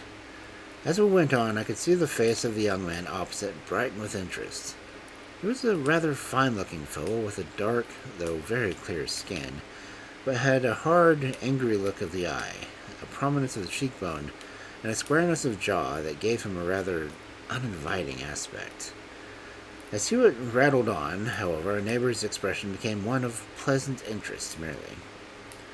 Of course, Hewitt said, we have a number of the very capital men just now, but I believe a deal of the forgotten riders of 5, 10, and 15 yards back. Osmond, I believe, was better than any man riding now, and I think it would be a puzzle some of them to beat Frindelwall, as he was the best. But poor old Quartus, really, I believe he was as good as anybody. Nobody ever beat Quartus, except, let me see, I think it was somebody beat Quartus once. Who was it now? I can't remember. Lyles, said the young man opposite us, looking up quickly. Ah, yes, Lyles it was. Charles Lyles. Wasn't he in the championship? Mile championship, 1880. Quartus won with the other 3, though. Yes, so he did. I saw Quartus when he first broke the old 4.46 mile record. And straight away, he had plunged into a whirl of talk of bicycles, tricycles, recording, racing cyclists, Hillier and Semner and Noah Whitling, Taylorson, and Appleyard. Talk wherein the young man opposite bore an animated share, while I was somewhat left in the cold. A new friend, it seemed, had himself been a prominent racing bicyclist for a few years back, and was presently, at Hewitt's request, exhibiting a neat gold medal that hung at his watch guard. That was one, he explained, in old tall bicycle days, the days of bad tracks when every racing cyclist carried cinder scars on his face from the numerous accidents. He pointed to the blue mark on his forehead, which, he told us, was a track scar, and described a bad fall he had cost him his teeth and broken others. The gaps among the teeth were plain to see as he smiled. Presently the waiter brought dessert. The young man opposite took an apple, nutcrackers, and a fruit knife lay at our side by side, and Hewitt returned to the stand to offer him the knife. "No thanks," he said. "I only polish a good apple, never peel it. It's a mistake except one thick-skinned foreign ones."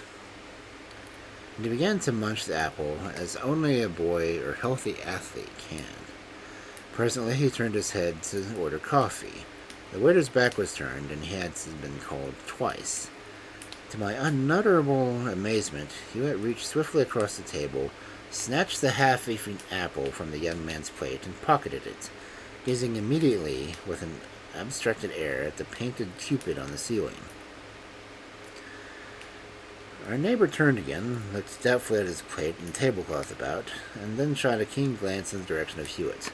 He said nothing, however, but took his coffee and his bill, and deliberately drank the former, gazing quietly at Hewitt as he did, paid the latter, then left.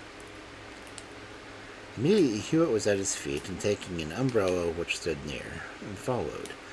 Just as he reached the door, he met our late neighbor, who had turned suddenly back. "Your umbrella, I think," Hewitt asked, offering. "Yes, thanks." But the man's eyes had more than his former hardiness, and his jaw muscles tightened as I looked. He turned and went. Hewitt came back to me. "Pay the bill," he said. "Go back to your rooms. I will come on later. I must follow this man. It's the Foggatt case." As he went out, I heard a cab rattle away, and immediately after it another. I paid the bill and went home. It was 10 o'clock before Hewitt turned up, calling in at his office below on the way as he came up to me. "Mr. Sidney Mason," he said, "is the gentleman the police will be waiting for tomorrow. I expect for the Foggatt murder. He is a smart man, as I remember ever meeting, and he has done me rather nearly twice this evening." "You mean the man we sat opposite Luzetti's, of course?" "Yes, I got his name, of course, and for the reverse of the gold medal, he was good enough to show me. But I fear he has bilked me over the address. He suspected me, and that was plain, and he left his umbrella by the way of experimenting, to see if I was watching him more sharply than to notice his circumstance, and to avail myself of it to follow him. I was hasty and fell into the trap. He cabbed away from Luzetti's, and I cabbed away after him. He has led a pretty dance up to down London tonight, and 2 cabbies have made quite a stroke of business out of us. In the end he entered a house of which, of course, I have taken the address, but I don't expect that he lives there. He is too smart a man to lead me to his den, but the police can certainly find something of him in the house he went in at, and I expect the way back. By the way, you never guessed the simple little puzzle to which I found that was the murderer, did you?" "Yes, you see it now, of course." "Something to do with the apple, I suppose." "Something to do with it? I should think so. You are worthy innocent. Just ring your bell. Will tomorrow Mr. Clayton's sewing machine oil again? On the night we broke into Foggatt's, you saw the nutshells and the bitten remains of an apple on the sideboard, and you remembered it. And yet you couldn't see that the piece of apple possibly lay an important piece of evidence. Of course, I never expected you to have arrived at the conclusion, as I had, because I had 10 minutes in which to examine the apple, and to do what I did with it. But at least you should have seen the possibility of evidence in it. First, now, the apple was white. A bitten apple, you must have observed, turns a reddish-brown color if left to stand long. Different kinds of apples brown with different rapidities, and this browning always begins at the core. This is one of the 20,000 tiny things that few people take trouble to notice, but it is most useful for the man in my position to know. A russet will brown quite quickly. The apple on the sideboard was, near as I could tell, a Newtown pippin or other apple of that kind, which will brown at the core from 20 minutes to half an hour. In other parts of the quarters of the hour more. When we saw it, it was white, with barely a tinge of brown about the exposed core. Inference somebody had been eating it 15 or 20 minutes before, perhaps a little longer. An inference supported by the fact that it was only partly eaten. I examined the apple and found it bore marks of very irregular teeth. While you were gone, I oiled it over, and rushing down to my room, where I always keep a little plaster of Paris handy for such work, I took a mold of the part where the teeth had left the cleanest mark. Then I returned the apple to its place, for the police to use as they thought fit. Looking at my mold, it was plain to see the person who had bitten it had lost 2 teeth, one at the top and one below, not exactly opposites, but neatly so. The other teeth, although they appeared to be fairly sound, were regular in size and line. Now a dead man had, as I saw, a very excellent set of false teeth, regular and sharp, with none missing. Therefore, it was plain that someone else had been eating the apple. Do I make myself clear? Quite. Go on. There were other inferences to be made, slighter, but all pointing the same way. For instance, a man of Foggatt's age does not so much munch on an unpeeled apple like a schoolboy. Inference, a young man, and healthy. Why I came to the conclusion that he was a tall, active gymnast, or perhaps a sailor, I have already told you, when we examined the outside of Foggatt's window. It was also very clear that the robbery was not the motive, since nothing was undisturbed. There was a friendly conversation that preceded the murder. Witnessed the drinking and the eating of the apple. Whether or not the police noticed these things, I can't say. If they had, their best men would have certainly would, I think. But the case, to a rough observer, looked so clearly like an accident or suicide that possibly they didn't. As I said, after the inquest, I was unable to devote an immediate time to the case, but I resolved to keep my eyes open. The man to look for was tall, young, strong, and active, with a very irregular set of teeth. And 2 missing from the lower jaw must be left of center, and the upper a little further still towards the left. He might be a person I've seen about the premises. I have a good memory for faces, of course. And he might possibly not. Just before you returned from your holiday, I noticed a young man at Uzides whom I remembered to have seen somewhere about the offices in this building. He was a tall, young, and so on, and he had a client with me, and was unable to examine him more narrowly. Indeed, I was not exactly engaged in the case, but there are several tall young men about. I took little trouble. But today, finding the same young man with a vacant seat opposite him, I took the opportunity of making a closer acquaintance. You certainly managed to draw him out. Oh yes, the easiest person in the world to draw out is a cyclist. The easiest cyclist to draw out, of course, the novice, but the next easiest is the veteran. When you see a healthy, well-trained looking man who nevertheless has a slight stoop to the shoulders, and maybe a medal on his watch guard, it is always a safe card to try him first with a little cycle talk. I soon brought Mr. Mason out of his shell, read his name on the medal, and had a chance of observing his teeth. Indeed, he spoke of them himself. Now, as I observed just now, there are several tall, athletic young men about, and also there are several men who have lost teeth. But now I saw that this tall and athletic young man had lost exactly 2 teeth, one from the lower jaw, just from the left to the center, and the other from the upper jaw, further still toward the left. Trivialities pointing in the same direction became important considerations.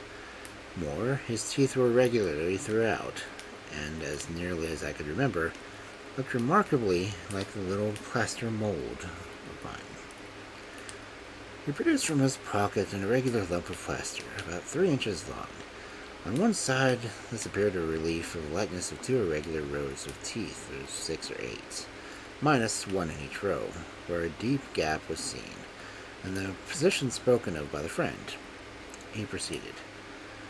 This was enough, at least, to set me after the young man, but he gave me the greatest chance of all when he turned and left his apple, eaten unpeeled, remember, another important triviality, on his plate. I'm afraid I wasn't at all polite, and I ran the risk of arousing his suspicions, but I couldn't resist the temptation to steal it. I did, as you saw, and here it is. He brought the apple from his coat pocket, one side bitten and placed against the upper half of the mold. It fitted precisely, the projection of the apple fitting the deep gap. The other side similarly fitted the lower half. "There's no getting behind that, you see," he remarked. "Merely observing the man's teeth was a guide to some extent.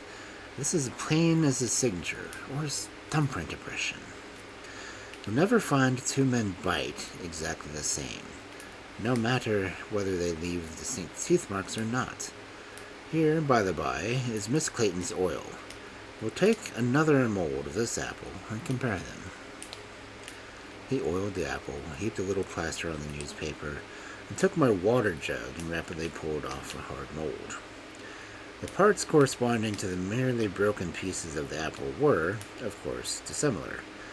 But as to the teeth marks, the impressions were identical. "Oh, that will do, I think," Hewitt said. "Tomorrow morning, Brett, I shall put up these things in a small parcel and take them around to Bow Street." "But are they sufficient evidence?" "Quite sufficient for the police purpose. There is the man and all the rest. His movements on the day and so forth are simple matters for an inquiry. At any rate, that is police business." I had scarcely sat down to my breakfast when the following morning, when Hewitt came into the room and put a long letter before me. "From our friend of last night," he said. "Read it." This letter began abruptly and updated, and as was follows.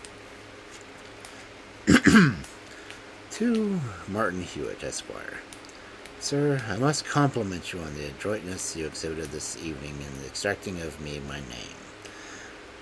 The address I was able to balk you out of for the time being, although by the time you read this, you'll probably have found it through the law list, as I am admitted scholar. That, however, will be of little use to you, for I am removing myself, I think, beyond the reach of even your abilities of search. I knew you well by sight, and was perhaps foolish to allow myself to be drawn in as I did. Still, I had no idea that it would be dangerous, especially after seeing you, as a witness with very little to say, at the inquest upon the scoundrel I shot. Your somewhat discourteous seizure of my apple at first amazed me. Indeed, I was a little doubtful as to whether you had really taken it, but it was my first warning that you might be playing a deep game against me, incomprehensible as the action was to my mind. I subsequently reflected that I had eaten that apple instead of taking the drink he had first offered me in the dead wretch's room on the night he came to his merited end. From this I assumed that your design was in some way to compare the remains of the two apples, although I do not presume to fathom the depths of your detective system. Still, I have heard of many of your cases and profoundly admire the keenness of you exhibit. I am thought to be a keen man myself, but although I was able, to some extent, to hold my own tonight, I admit that your acumen in this case is something beyond me. I do not know by whom you are commissioned to hunt me, nor to what extent you may be acquainted with my connection with the creature I killed. I have sufficient respect for you, however, to wish you that would not regard me as a vicious criminal, and a couple of hours to spare in which to offer you an explanation that may persuade you that which is not altogether the case. A hastily and violent temper I admit possessing. Even I am not to regret the one crime it has led me to, for it was, I suppose, strictly speaking, a crime.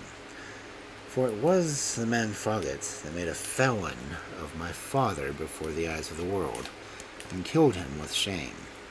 It was he who murdered my mother, and nonetheless murdered her because she died of a broken heart. That he was also a thief and a hypocrite might have concerned me little, but for that. Of my father I remembered very little. He must, I fear, have been weak and incapable man in many aspects. He had no business abilities. In fact, he was quite unable to understand the complicated business matters in which he largely dealt. Foggatt was a consummate master of all those arts of financial jugglery that make so many fortunes and ruin so many others, in matters of company, promoting stock and shares. He was unable to exercise them, however, because of great financial disaster in which he had been mixed up a few years before, and which made his name one to be avoided in future. In these circumstances, he made a sort of secret and informal partnership with my father, who, ostensibly alone in his business, acted throughout the directions of Foggatt, understanding as little of what he did, poor simple man, as a schoolboy would have done. The transactions carried on went from small to large, and unhappily from honorable to dishonorable. My father relied on the superior abilities of Foggatt with an absolute trust, carrying out each day the directions given him by the previous evening, buying, selling, and printing prospects, signing whatever had to be signed, all with the sole responsibility and a sole partner, while Foggatt, behind the scenes, absorbed the larger shares of the profits. In brief, my unhappy and foolish father was a mere tool in the hands of this cunning scoundrel who pulled all the wires of the business, himself unseen and irresponsible. At the last 3 companies, for the promotion of which my father was responsible, came to grief a heap. Fraud was written large over all their history, and while Foggatt retired to his plunder, my father was left to meet ruin, disgrace, and imprisonment. From beginning to end, he, and only he, was responsible. There was no shred of evidence to connect Foggatt with the matter, and no means to escape from the net drawn about my father. He lived through 3 years of imprisonment, and then, entirely abandoned by the man who had made use of his simplicity, he died, of nothing but shame and a broken heart. Of this I knew nothing at the time. Again and again, as a small boy, I remember asking my mother why I had no father at home, as other boys had, unconscious of the stab I thus inflicted on her gentle heart. Of her earnest, as well as my latest memory, was that of a pale, weeping woman who grudged to let me out of her sight. Little by little, I learnt the whole cause of my mother's grief, for she had no other confidant, and I fear my character developed early, for my first coherent resemblance of the matter is that of a childish design to take a table knife and kill the man who had made my father die in prison and caused my mother to cry. One thing, however, I never knew: the name of that bad man. Again and again, as I grew older, I demanded to know, but my mother always withheld it from me, with a gentle reminder that vengeance was for a greater hand than mine. I was 17 years of age when my mother died. I believe that nothing but her strong attachment to myself and her desire to keep me safe started in the life kept her alive for so long.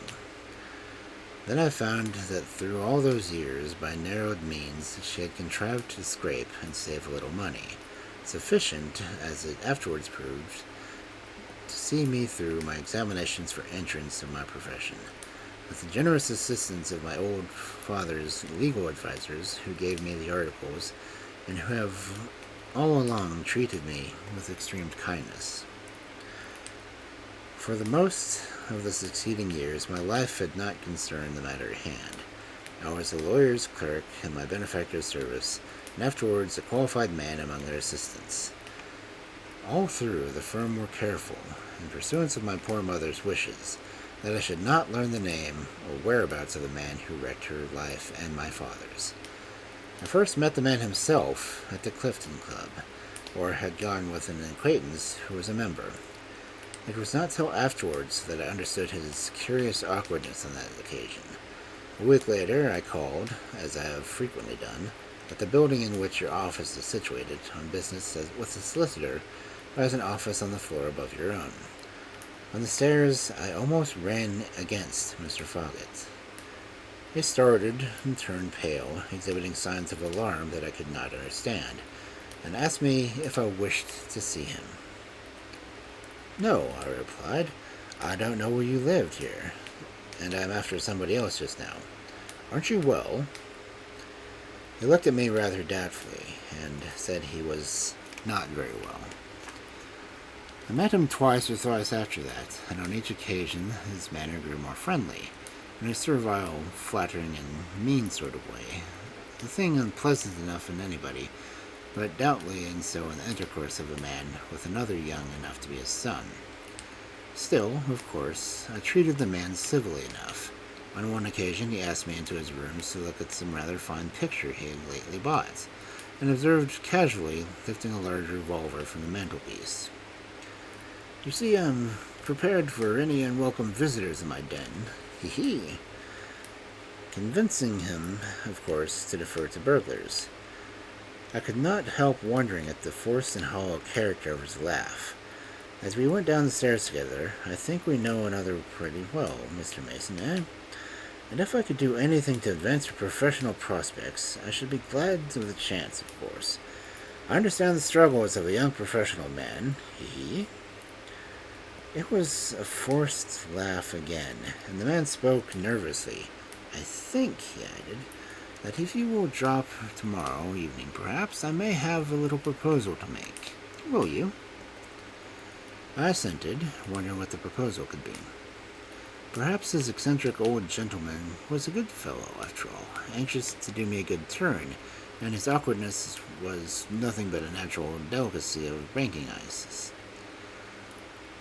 I was not so flush of good friends as to be willing to lose one. He might be desirous of putting business in my way. I went, and was received with a cordiality that even then seemed a little over-offensive. We sat and talked for one thing and another for a long while, and I began to wonder when Mr. Foggatt was coming to the point that most interested me. Several times he invited me to drink or smoke, but long usage of athletic training has given me a taste for both, and I declined. At last he began to talk about myself. I was afraid that my professional prospects in the country were not great, but he had heard of some of the colonies, South Africa, for example. Young lawyers had brilliant opportunities. "If you'd like to go there," he said, "I've no doubt with a little capital, a clever man like you could get a very grand practice together very soon. Or you might buy a share of some good established practice. I should be glad to let you have £500, or even a little more, if that would satisfy you and—" I stood aghast. Why should this man, almost a stranger, offer me £500 or even more, if that wouldn't satisfy me? What claim had I on him? It was very generous of him, of course, but out of the question. I was at least a gentleman, and had a gentleman's self-respect.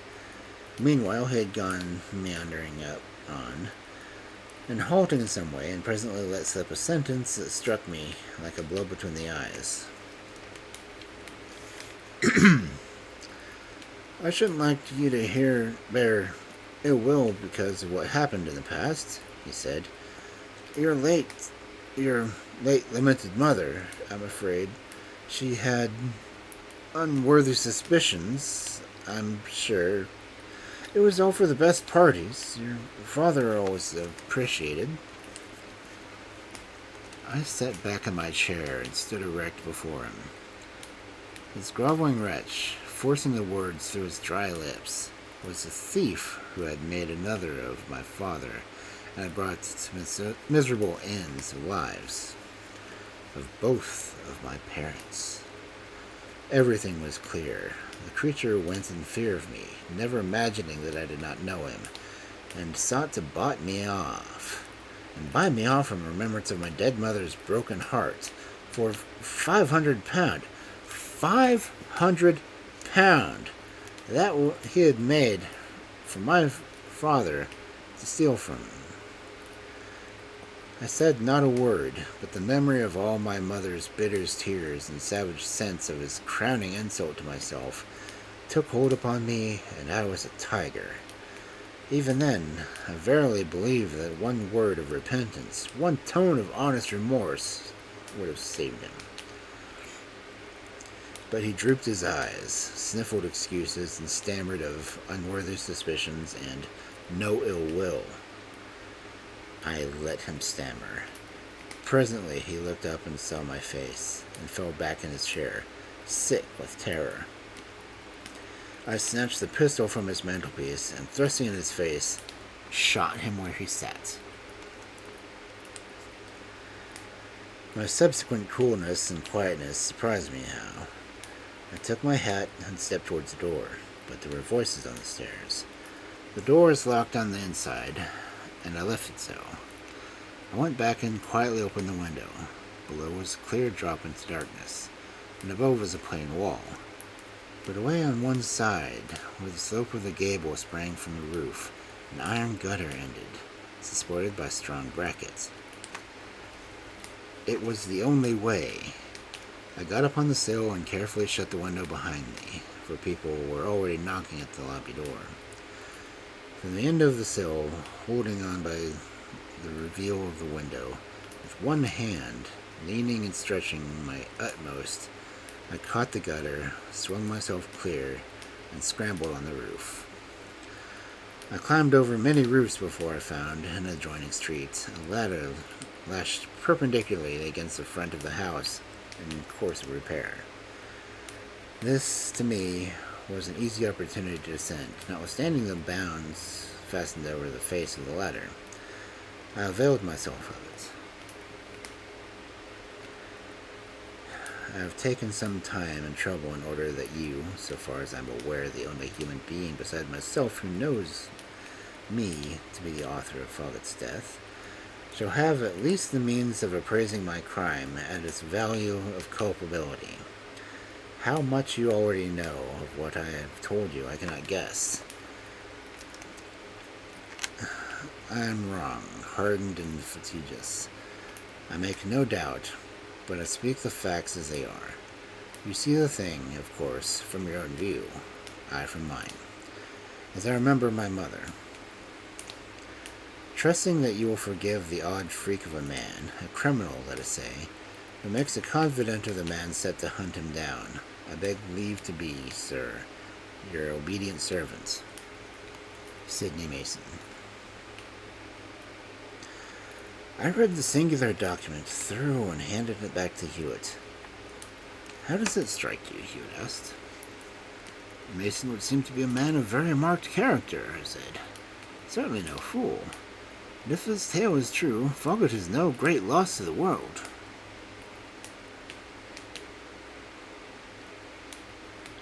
Just so, if the tale is true.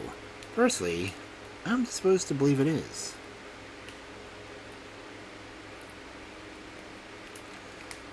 Where was the letter posted? It wasn't posted. It was handed in with others from the front door letterbox this morning in an unstamped envelope. He must have dropped it in himself during the night. Paper.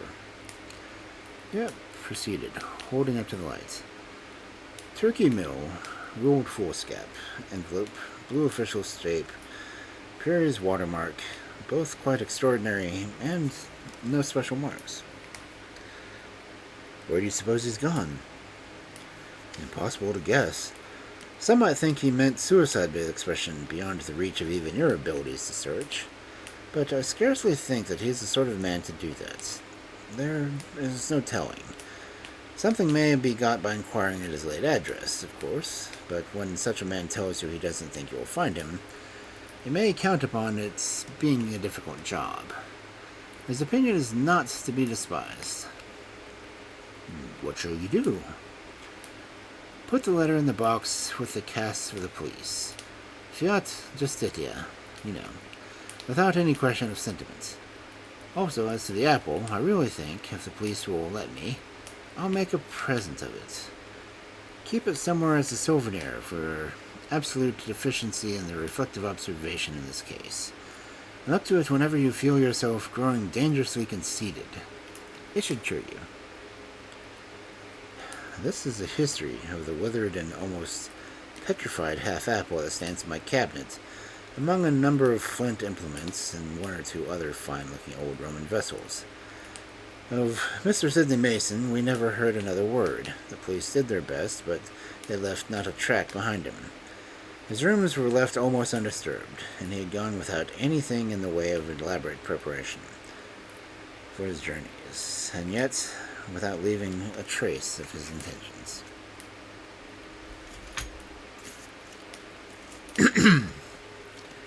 Okay.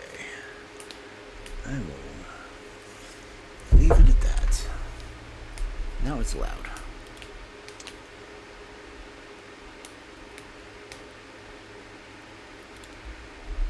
So, he too has a liking for insulting his companion.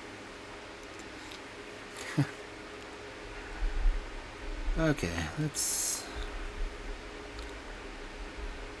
see who might be on.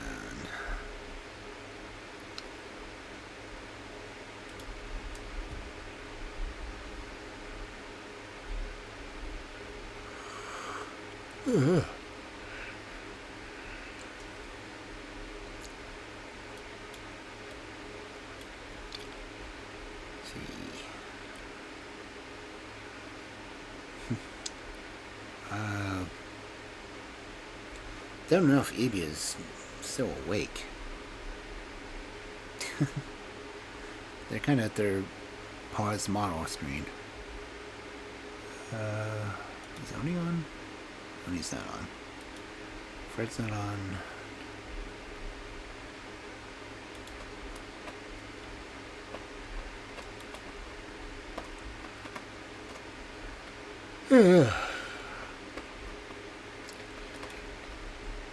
Sophia's not on anymore.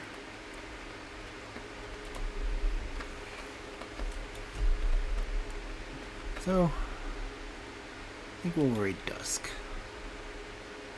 Dusk is always fun to raid.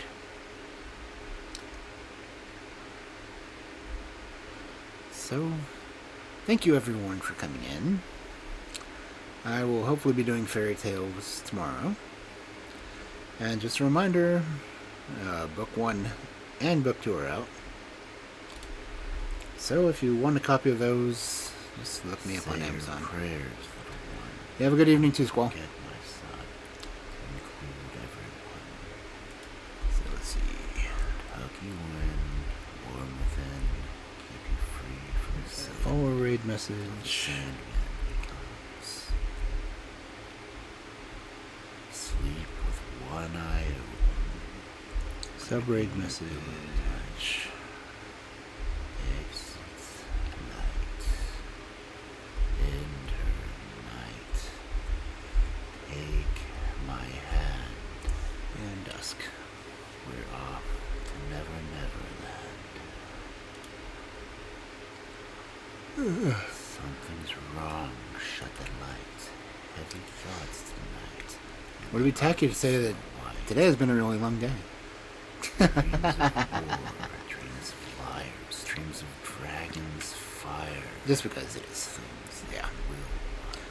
So, have a good night, everyone. Sleep with one And eye I'll see you over in open, Dusks. gripping your pillow tight. Exit light. Enter night. Take my hand. We're off to Never Neverland.